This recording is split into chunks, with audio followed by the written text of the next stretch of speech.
G'day everyone, Adam from Oz Commercial Sewing Machines. Today we're doing a video on similar adjustments we did on our video we posted yesterday. How to adjust all the parameters of your walking feet on your 1933B.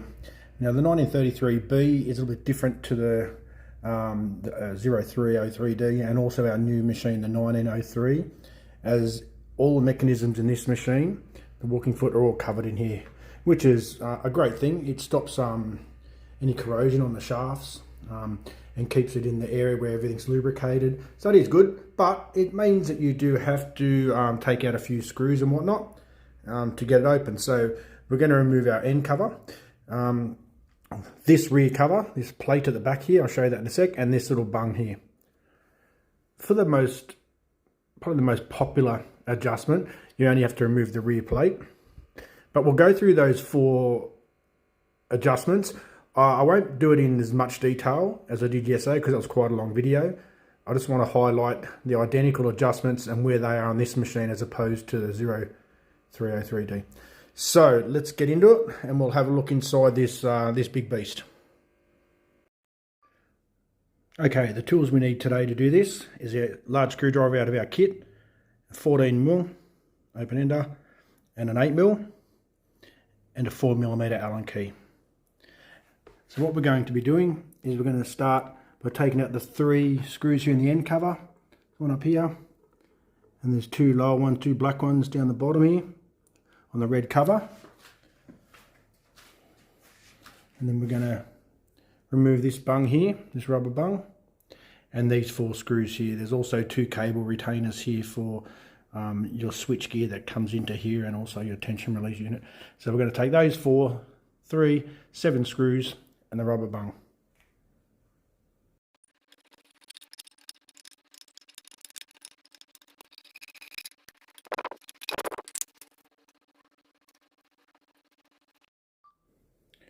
Okay, we've got our covers off.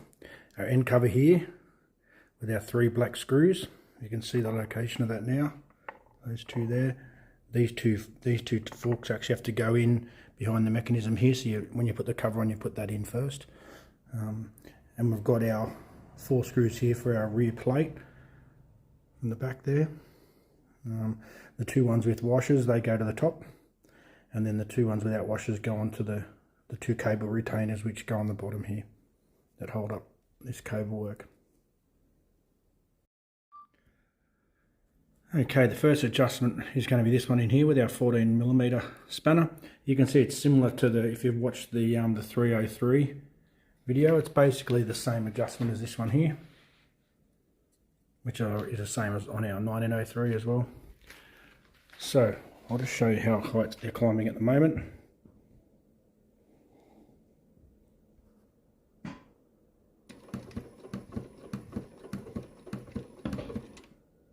Not very tall at all. So we'll loosen this nut. Now these can be quite tight because again you're moving a lot of mechanism. So just make sure the nut is quite loose. Okay, we'll go right to the top. Nip that up. And we'll show you again. You can see there the foot's higher already.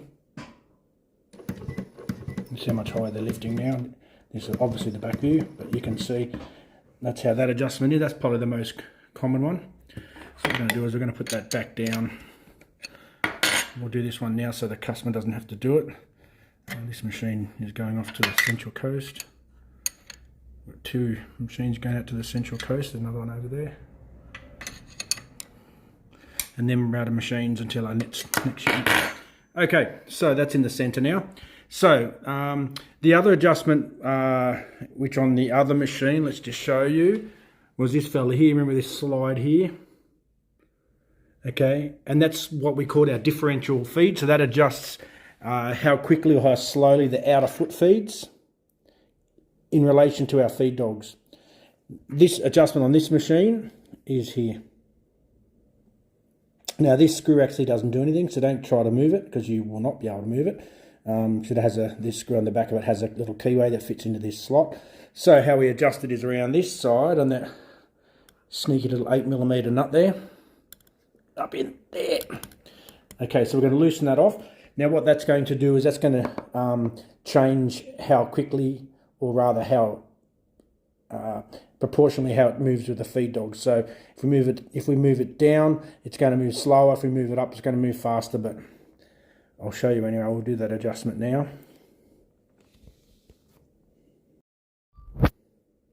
Okay, you can see we've moved this all the way to the bottom. So what it's actually made the outer foot do, the outer foot now is feeding more than the bottom, than the feed dogs. So essentially, if you had 2 layers of fabric, in theory, the top layer is getting moved faster than the bottom layer.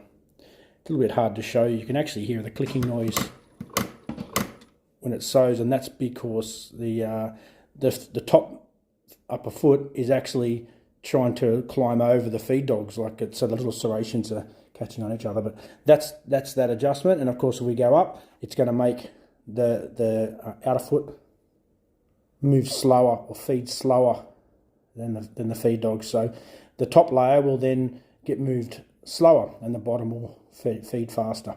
So they're those 2 basic adjustments that are probably the most common.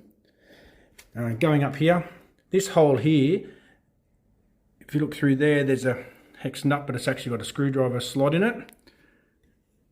There it is, you can just see the top of it there.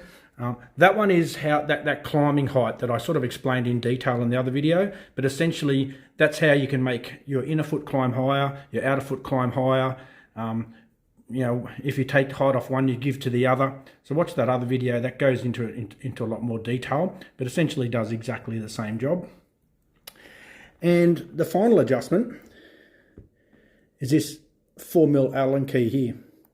Now what that does is, that just, as you can see by the mechanism, this linkage is just connected to the outer foot. So when you loosen that, you can move this outer foot in and out, in and out. You'll see that in the other video as well. So that just changes how far it actually travels forward each time it takes a bite, how far this outer foot. But again, when you're at maximum stitch length, you've got to be careful that if you set it too close, your outer foot doesn't jam on the back of your inner foot at maximum stitch length. With this machine is 9mm. So that's that adjustment. So they're basically your 4 adjustments. Probably that one and this one are the most common. I think actually you can get to this one without taking the end cover off, but I wanted to show you it all anyway. This one obviously you can't. I don't think that'll be probably the least one, but I think these 2 will be your most commonly adjusted ones, this definitely being the most popular. You know, unfortunately you do have to take this little cover off. It's only 4 screws. When you're putting your cover back on, you can actually see on here, on your gasket, you can actually see the shape. You can see the shape of the body up there. It's similar to the top there, if you can imagine that was in reverse.